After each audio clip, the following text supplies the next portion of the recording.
రేపు అమావాస్య, అతి శక్తివంతమైనటువంటి అమావాస్య.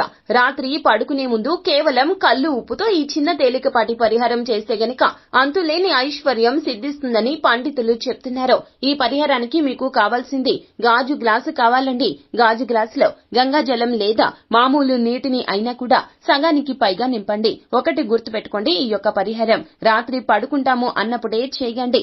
ఒక గాజు గ్లాస్ తీసుకుని సగానికి పైగా నీటిని నింపి అందులోన కల్లు ఉప్పు, దొడ్డు ఉప్పు, రాక్ సాల్ట్ అని ప్రాంతాన్ని బట్టి పిలుస్తూ ఉంటారు. మెత్తని ఉప్పుతో పరిహారం చెయ్యొద్దు. చిటికెడంటే చిటికెడు కల్లు ఉప్పు సరిపోతుందండి. అందులో వేసి స్పూన్ పెట్టి చెంచా పెట్టి తిప్పేస్తే ఆ నీరు ఉప్పు నీరుగా మారిపోతుంది. ఆ నీటిని చేతిలోకి తీసుకుని సంకల్పం చెప్పుకొని మీరు పడుకునేటప్పుడు ఏదైతే తలగడ భాగం ఉంటుందో, కింద పడుకున్నా మంచం దగ్గర పడుకున్నా తలగడ కిందగా పెట్టుకోండి. అంటే మంచం కింద తల కిందగా పెట్టుకోండి. మరునాడు ఉదయాన్నే లేసి ఆ నీటిని తీసుకెళ్లి ఎక్కడైనా పారే నీటిలో లేదా ఎవరూ తొక్కని ప్రదేశంలో కలిపేయండి.